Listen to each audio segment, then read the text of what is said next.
আসসালামু আলাইকুম প্রিয় দর্শক, আমার ধারণা আপনারা সবাই জানেন যে আজকে আমি কি নিয়ে কথা বলবো।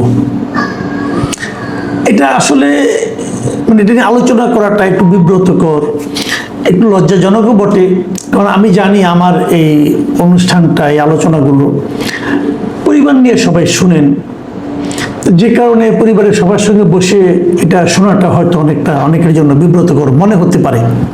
কিন্তু আমি বলবো এই কারণে যে আমি সাধারণত এই ধরনের কথা বলতে চাই না, কিন্তু বলবো এই কারণে যে ঘটনার কেন্দ্রে যারা আছেন তারা আমাদের রাষ্ট্রের, দেশ কিভাবে চলবে, আমার আপনার ভাগ্য কিভাবে নির্ধারিত হবে, আমাদের জন্য নতুন কি আইন তৈরি হবে, এই সমস্ত কাজের দায়িত্বপ্রাপ্ত ব্যক্তি। এত গুরু দায়িত্ব যারা দেশ চালাচ্ছেন, তাদের প্রকৃত চেহারাটা কেমন, এটা নিয়ে যদি আলোচনা আমরা না করি, যত কুৎসিত তাদের চেহারা হোক না কেন, আমি মনে করি এটা আমাদের সামনে একবার আসা দরকার। আপনারা বুঝতেই পারছেন, সাতক্ষীরা 4 আসনের এমপি গাজী নজরুল ইসলাম, ওনাকে নিয়ে কথা বলতে চাচ্ছি। ওনার বেশ কয়েকটা ভিডিও সোশ্যাল মিডিয়ায় এরই মধ্যে মোটামুটি ভাইরাল, মোটামুটি না ভালোই ভাইরাল হয়েছে। ফেসবুক খুললেই এগুলি দেখা যায় যে একটা খুবই কম বয়সী একটা নারীকে নিয়ে উনি আপত্তিকর ভঙ্গিতে নানা রকম কাজকর্ম করছেন। যাক, এগুলো নিয়ে আমি ডিটেলে যাচ্ছি না। তো সবাই আপনারা দেখেছেন, এবং এটা নিয়ে আমিও দেখেছি। আমার কাছে একজন পাঠিয়েছিল আজকের থেকে 2 দিন আগে। তো আমি না প্রথম মনে করেছিলাম এটা হয়তো এআই দিয়ে বানানো অথবা সঠিক নয়, কিন্তু আজকে আমি এটা আলোচনা করলাম যখন দেখলাম ওই ভদ্রলোক নিজেই এই বিষয়ে একটা ব্যাখ্যা দিয়েছেন। উনি একটা বিবৃতি দিয়েছেন, সেই বিবৃতিতে বলেছেন এই মেয়েটাকে, এই ভদ্রমহিলাকে উনি বিয়ে করেছেন, এবং উনি বিয়ে করেছেন কবে? জুন মাসের, এবছরের জুন মাসের 17 তারিখে। এবং উনি এটাও বলেছেন ওনার যিনি প্রথম স্ত্রী আছেন মাকসুদা ইসলাম, তার অনুমতি নিয়েই উনি এই বিয়েটা করেছেন। দেখুন, প্রথম স্ত্রীর অনুমতি নেওয়াটা এটা কিন্তু ইসলামী আইন অনুযায়ী জরুরি না, ইসলামী আইন অনুযায়ী জরুরি না, কিন্তু তারপরে উনি প্রথম স্ত্রীর অনুমতি নিয়ে বিয়ে করেছেন কথা বলেছেন। মানে হলো এটা যে উনি আমাদের দেশের যে আইন আছে সেটাও মানতে চাচ্ছেন। ভালো কথা, কোনো সমস্যা নেই। এবং আমি তারপরে এটাও দেখলাম এক ভদ্রমহিলা নেকাব পরা, খালি এইটুকু চোখটুকু দেখা যায় আর সম্পূর্ণ ঢাকা। উনি নিজেকে মাকসুদা ইসলাম হিসাবে দাবি করলেন যে আমি মাকসুদা ইসলাম, আমার স্বামী আরেকটা বিয়ে করেছেন। এটা নিয়ে অনেকে নানা রকম কথাবার্তা বলছেন। যদি এই সমস্ত বিষয় বন্ধ না করা হয় তাহলে উনি আইনগত ব্যবস্থা নেবেন। মানে আমার কাছে এই জায়গাটা ক্লিয়ার না, উনি কেন আইনগত ব্যবস্থা নেবেন? ওনার নাম থেকে বলে নাই, বিয়ে করেছেন কি করেন নাই এ নিয়ে বিতর্ক হয়েছে ওনার স্বামীর সঙ্গে, ওনার যে কথিত দ্বিতীয় স্ত্রী মরিয়ম খাতুন, তার সঙ্গে। তো উনি কেন আইনগত ব্যবস্থা নেবেন আমি বুঝতে পারলাম না। এটা আমার কেন যেন মনে হয় উনি স্বামীর চাপে পড়ে হয়তো এই জন্য কথা বলেছেন, আবার নাও বলতে পারেন, সেটা নিয়ে আমার কোনো বক্তব্য নেই, বাট ওনাটা দেখলাম আর কি আমি। তো গাজী নজরুল ইসলাম সাহেব দাবি করেছেন যে এই ভদ্রমহিলাকে উনি বিয়ে করেছেন 17 জুন, এবং তারপর ওনার কিছু ছবি টবি, ঘনিষ্ঠভাবে কিছু ছবি, ওনার যে ড্রাইভার তিনি নাকি এটা ধারণ করেছেন, ভিডিও করেছেন, করে অনলাইনে ছড়িয়ে দিয়েছেন ওনাকে হেনস্থা করার জন্য। ওনার ড্রাইভারের নাম হলো ওবায়দুর রহমান। এই ওবায়দুর রহমান সাহেব দেখলাম আবার উনি একটা চিঠি লিখেছেন, মানে পাবলিক করেছেন চিঠি। সেটাতে উনি বলেছেন যে ওনাকে নাকি এই গাজী নজরুল ইসলাম সাহেবের লোকজন যে ওনাকে মেরেছেন, এবং মারার পর ওনার ফ্যামিলিদের বাসায় যেয়ে মেরেছেন, মারধর করেছেন, এবং এই সমস্ত কারণে উনি সরকারের কাছে ওনার নিরাপত্তা চাচ্ছেন। এবং ওবায়দুর রহমান সাহেব আরও বলেছেন যে আমি তো ওনার ড্রাইভার ছিলাম, বিভিন্ন সময় ওনার সঙ্গে বিভিন্ন জায়গায় গিয়েছি, উনি একটা খুবই কত খারাপ লোক গাজী নজরুল ইসলাম, এই সংক্রান্ত উনি একটা ডিটেল বর্ণনা দিয়েছেন। এবং কত জায়গায় কয় জায়গায় উনি কোন কোন জায়গায় নারীদের নিয়ে গিয়েছেন তারও একটা বর্ণনা দিয়েছেন। ওই ডিটেলে আমি যাব না, যাওয়ার দরকারও নেই। এখানেও একটা প্রশ্ন যে আপনি তো অনেকদিন ধরে ড্রাইভার ছিলেন, তা আগে কেন ছাড়লেন না চাকরিটা, এখন শেষে এসে মার খেয়ে ছাড়লেন, মানে ঘটনাটা কি? এগুলো নানা ধরনের কথা কিন্তু আছে। মজার ব্যাপার হলো উনি 17 তারিখে বিয়ে করেছেন। আরেকটা জিনিস আমরা দেখলাম যে এই যে ভদ্রমহিলা মরিয়ম খাতুন, যিনি ওনার দ্বিতীয় স্ত্রী, এই ভদ্রমহিলার জন্ম হলো 2008 সালের 25শে মে, সেই হিসাবে এই বছরের 25শে মে ওনার 18 বছর পূর্ণ হয়েছে। মের 25 তারিখে 18 পূর্ণ হয়েছে, জুন মাসের 17 তারিখে গাজী নজরুল ইসলাম ওনাকে বিয়ে করেছেন বলে দাবি করেছেন। তার মানে আইনগতভাবে আপনি আটকাতে পারবেন না, 18 পরেই ওনার বিয়ে হয়েছে যদি সত্যি হয়ে থাকে। ইন্টারেস্টিং হলো যে এই 17 জুন উনি বিয়ে করেছেন, তার ঠিক 5 দিন পর 22শে জুন তারিখে গাজী নজরুল ইসলাম সাহেব এই মরিয়ম খাতুনের একটা বায়োডাটা, সেখানে উনি একটা সুপারিশ করেছেন ওনার সিল, ওনার স্বাক্ষর সহ। সেই সুপারিশ উনি লিখেছেন যে ওনাকে মানে জোর দাবি জানাচ্ছে ওনাকে চাকরিটা দেওয়া, একটা কাজ দেওয়ার জন্য আর কি, এই ব্যাপারটা গুরুত্বের সঙ্গে বিবেচনার জন্য উনি সুপারিশ করেছেন।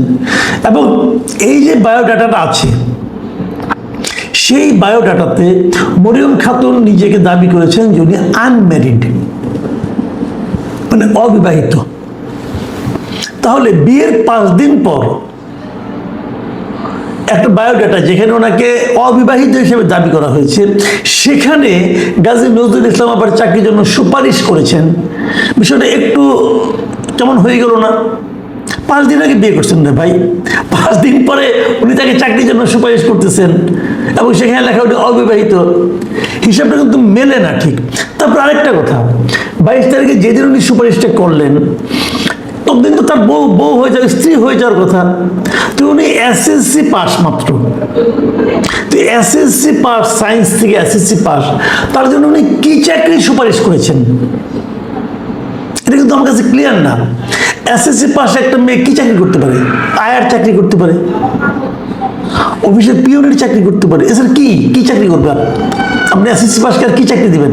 যত বড় সুপারিশে আসুক না কেন, চাকরি তো দিবেন আপনি, কি চাকরি দিবেন আপনি?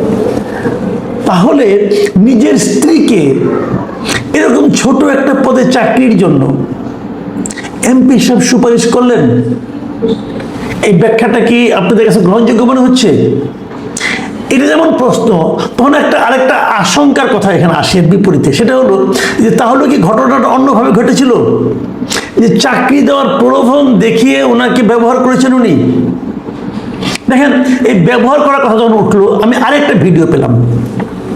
সেই ভিডিওতে শুরুতে ওইটা দুটো ভিডিও পেয়েছি একই ঘটনার ধারাবাহিকভাবে। প্রথমে দেখা গেল কি যে একটা লোক দরজা খুলে ভেতরে ঢুকছে, ঢোকার পর দেখছেন ওখানে দাঁড়িয়ে এই গাজী নজরুল ইসলাম সাহেব, উনি এমপি, এবং উনি কিন্তু মুক্তিযোদ্ধা, আবার জামাতের মুক্তিযোদ্ধা এমপি, উনি বীর মুক্তিযোদ্ধা বলতে হবে, সরি, কারণ আমাদের কিন্তু আইন আছে মুক্তিযোদ্ধাদের আপনাকে বীর মুক্তিযোদ্ধা বলতে হবে। তো আমাদের এই বীর মুক্তিযোদ্ধা সাহেব উনি ফোনে কথা বলছেন, একটু দূরে ঘরের আরেকটা কর্নারে একটা মেয়ে দাঁড়িয়ে আছেন, প্রায় একই রকম পোশাক, হলুদ রঙের। তো এখানে যে কয়েকটা লোক ঢুকলো, ঢুকে তারপরে পরের ভিডিওতে দেখলাম যে ওই মেয়েটাকে জিজ্ঞাসা করা হচ্ছে তোমার নাম কি? মেয়েটা নাম বলতে চাচ্ছে না কিছুক্ষণ, তারপর হঠাৎ করে মেয়েটি বললো যে আমার নাম মাহিয়া, মরিয়ম না কিন্তু মাহিয়া বললেন। কিন্তু আমি বুঝতে পারলাম না এটা কি সেই মেয়েটা, বয়স মনে হলো আরো কম, মানে এই মানে 17-18 বছর বয়স মনে হলো না আমার কাছে মনে হলো 14-15-16 বেশি হবে না বোধ হয়, যা হতেও পারে, অনেকে ছোট দেখায়, হতেও পারে। তো মেয়েটাকে ওরা বারবার জিজ্ঞাসা করছিল মা তোমার নাম বলো, যারা প্রশ্ন করছিল তারা তাকে মা বাবা এরকম সম্বোধনই করছিল। মেয়েটা বললো তার নাম মাহিয়া, এবং এক পর্যায়ে দেখলাম মেয়েটা অনেকটা কোনো ধরনের জড়তা ছাড়াই বলতেছে আগে ভিডিওটা ডিলিট করেন, আর আপনাদেরকে নাম বললেই কে না বললেই কে, আপনারা তো এটা নিয়ে ঝামেলা করবেন, মানে এমনভাবে মেয়েটা কথার উত্তর দিচ্ছিল, আমার কাছে মনে হচ্ছিল যে এই ধরনের ঘটনার সঙ্গে এই মেয়েটা পরিচিত, নতুন কিছু না। ভিডিওটা আপনারা পাবেন। এরপর একজন ওই ভদ্রলোক, মানে আমাদের বীর মুক্তিযোদ্ধাকে জিজ্ঞাসা করলেন যে আপনি কি মুরব্বী এখানে কতবার এসেছেন এই বাসায়? তুমি বললো, তুমি 2 হাত তুলে বলেন যে না আমি একবারই আসছি, এর আগে আসি নাই, এবং বলছে এই রুমে আপনি কীভাবে ভাড়া করলেন? ওইকে আমার ড্রাইভার ভাড়া করে দিয়েছে। তারপর ওরা জিজ্ঞাসা করলেন যে আপনি জামাতের লোকে এই কাজ করলেন, এটা আপনার খারাপ লাগে না? তো উনি কি বলবেন জানি না, চুপচাপ থাকলেন, বললেন এটা প্রচার, যাও অনেক কিছু আলাপ হলো, অত আলোচনা যাচ্ছি না আমি। তাহলে আমার প্রশ্ন হলো, এইটাই কি সেই মেয়েটা, ওনার স্ত্রী? অথবা যদি স্ত্রী না হয় তখন তো এমপি সাহেব বলতে পারতেন যে উনি আমার স্ত্রী। তার মানে তখনও তার স্ত্রী হয়নি? এটা কি আগের ভিডিও নাকি ওই ভিডিওটার অন্য একটা পার্ট, এটা অন্য অন্য ঘর, অন্য বিছানা? তাহলে উনি কে আসলে? যদি ওনার বর্তমান এই যে মরিয়মই হয়ে থাকে, তো উনি তো নিজের নাম বলেন মাহিয়া, মরিয়ম তো বলেননি। তাহলে এই ঘটনাটা কি? তার মানে উনি কি এই ধরনের কাজ প্রায়ই করেন? উনি কি এই ধরনের কাজ করতে অভ্যস্ত? দেখুন, নারী পুরুষের সম্পর্ক কার সঙ্গে কি সম্পর্ক থাকবে এটা তার ব্যাপার। পৃথিবীতে অনেক কিছুই ঘটে যা আমরা জানি না, মাথাও ঘামাই না, কিন্তু এটা নিয়ে আমরা ঘামাচ্ছি কেন? মাথায় ঘামাচ্ছে এই কারণে, উনি একজন জনপ্রতিনিধি। উনি কিন্তু সাতক্ষীরা 4 নির্বাচনী এলাকার জনগণকে প্রতিনিধিত্ব করেন। উনি একজন আইন প্রণেতা। আমার দেশ কিভাবে চলবে না চলবে এই সমস্ত যে আইনগুলি হয়, সে আইনের প্রণয়নের ক্ষেত্রে উনি ভূমিকা রাখেন। উনি দেশের অত্যন্ত গুরুত্বপূর্ণ এবং সম্মানিত একজন ব্যক্তি। এই ধরনের গুরুত্বপূর্ণ ব্যক্তির যদি এ ধরনের আচরণ হয়, তাহলে জাতি হিসাবে, এদেশের জনগণ হিসাবে আমরা কি ভাববো? দেখুন, যখন আপনি পাবলিক ফিগার হয়ে যাবেন না, তখন আপনাকে সতর্ক হতে হবে। কারণ মানুষ তো পাবলিক ফিগারকে অনুসরণ করে। আপনি সাতক্ষীরা 4 মানুষের কথা ভাবেন, তাদের কাছে তো অনুকরণীয় ব্যক্তি এই লোকটা। তারা তো এমপি সাহেবকে অনুসরণ করতে চায়। এমপি সাহেবের কাছে তারা কি শিখছে? তারা এমপি সাহেবের আচরণে, চরিত্রের কি নমুনা দেখতেছে। সাতক্ষীরা 4 মানুষজন এখন তাদেরকে মাথায় হেড করে দিলেন এই একটা ভদ্রলোক। লোকে তো বলবে যে আপনারা এরকম কেমন লুচ্চাকে ভোট দিয়েছেন। কি জবাব দেবে তারা? এত লোককে আপনি অপমান করলেন, কেন করলেন? এবং আপনার এই আচরণ দেখেন উনি একটা কাবিননামা দাখিল করেছেন, দেখাচ্ছেন যে কাবিননামা। আমার সন্দেহ আছে এই কাবিননামাটা নিয়ে। আমি অনুরোধ করব যে এই কাবিননামাটা যে কাজী সাহেব সিগনেচার করেছেন এবং কোথাকার কাজী সাহেব, তাদের নিয়ে আপনি চেক করে দেখেন। আমার কেন যেন সন্দেহ হচ্ছে এই কাবিননামাটা তড়িঘড়ি করে এই ভিডিওটা ছাড়ার পর বানানো হয়েছে। অনেক কাজী সাহেব এগুলো করেন, কিন্তু পুরোনো ডেটে দিয়ে করেন এগুলো। এটা ইমিডিয়েট চেক করা উচিত, এটা ফরেন্সিক করা উচিত আমি মনে করি। আসেন এবার একটু রাজনীতি নিয়ে কথা বলি। যখন প্রথমবার ভিডিওটা দেখলাম তড়িঘড়ি করে শিবিরের কিছু লোকজন বললো যে এই ভিডিওটা এআই দিয়ে বানানো, তারা অস্বীকার করলো। এবং আমি একটা ফটোকার্ডও দেখলাম যে সাদিক কায়েম বলছে এটা এআই দিয়ে বানানো। তো আমার কথা হলো কি যে ভাই, যেরকম চট করে একজনকে ব্লেম করা ঠিক না, ওরকম চট করে একজনকে অভিযোগ আসলে সেটাকে বাতিল করে দেওয়া ঠিক না। তদন্ত করেন, অনুসন্ধান করেন, জিজ্ঞাসা করেন। শিবিরের লোকজন তো নজরুল সাহেবের সঙ্গে যোগাযোগ করতে পারতেন, করে চুপ করে থাকতেন কেন বলেন? আমার ভালো লেগেছে জামাতের রিয়াকশনটা। জামাতের হয়ে জামাতের দলের সহকারী সেক্রেটারি জেনারেল এবং কেন্দ্রীয় প্রচার ও মিডিয়া বিভাগের সেক্রেটারি অ্যাডভোকেট এহসানুল মাহবুব জুবায়ের উনি একটা বিবৃতি দিয়েছেন। উনি বলেছেন যে এই যে ঘটনাটা ঘটেছে এই বিষয়ে জামাতে ইসলাম নজর রাখছে। তারা এটা নিয়ে এরই মধ্যে গাজী নজরুল ইসলামের নিজের বিবৃতি, তার প্রথম ও দ্বিতীয় স্ত্রী এবং দ্বিতীয় স্ত্রীর যে সমস্ত কথাবার্তা আছে সেগুলো তারা খতিয়ে দেখছে এবং খোঁজ খবর নিচ্ছে এবং প্রকৃত ঘটনার তথ্য উপাত্ত সংগ্রহ করার পর জামাত ইসলামী তাদের সাংগঠনিক নিয়ম অনুযায়ী প্রয়োজনীয় পদক্ষেপ গ্রহণ করবে। আমি এই জামাতকে ধন্যবাদ দেব এই কারণে যে আপনারা একটা সঠিক সিদ্ধান্ত নিয়েছেন। দেখুন, পুরো ঝুড়ির মধ্যে একটা যদি পচা ডিম থাকে না, তাহলে পুরো ডিমগুলি কিন্তু আলটিমেটলি মানুষ সন্দেহের চোখে দেখে। জামাত ইসলামের কথা বলে, জামাত ইসলামী জীবন ব্যবস্থার কথা বলে। গাজী নজরুল ইসলাম সাহেব যা করেছেন এটাকে আমি আর যাই বলি না, ওনার যে সন্দেহজনক আচরণ, এগুলি মানুষের মধ্যে কিন্তু জামাত সম্পর্কে ভালো ধারণা দিচ্ছে না। বিপরীত দিকে জামাত যখন ইসলামের কথা বলে তখন মানুষ মনে করে এটাই বুঝি ইসলাম। ইসলাম কিরকম? ইসলাম এরকম না। দেখুন, ইসলামে দ্বিতীয় বিবাহ করা যায়, কোনো সন্দেহ নেই। ওনার উনি মুক্তিযোদ্ধা ছিলেন, কিন্তু ওনার বয়স ধরে নেন আপনি 70-এর বেশি। উনি 18 বছর বয়সে একটা মেয়েকে বিয়ে করেছেন, এতে কোনো আপত্তি নাই। কিন্তু এটা ইসলামের দৃষ্টিতে কোনো আপত্তি নাই, সামাজিক দৃষ্টিতে কোনো আপত্তি নাই, বিজ্ঞানের দৃষ্টিতে কোনো আপত্তি নেই। হতে পারে, এটা আমার কোনো আপত্তি নাই। সারা দুনিয়াতে এরকম বয়সের ব্যবধান থাকতে পারে, এটা এটা এটা নিয়ে আমার কোনো বক্তব্য নেই। কিন্তু আমার বক্তব্য হলো আমাদের সমাজে এটা কি মেসেজ দেয়? আমাদের সমাজের যে মেসেজটা, এই মেসেজটা কিন্তু গুরুত্বপূর্ণ। কারণ আপনি যে একটা সামাজিক লোক, আপনি যে একজন জনপ্রতিনিধি, আপনাকে কিন্তু গুরুত্বপূর্ণ এই সমস্ত বিষয়গুলো কিন্তু মাথায় রাখতে হবে এবং এটা জামাতকে রাখতে হবে।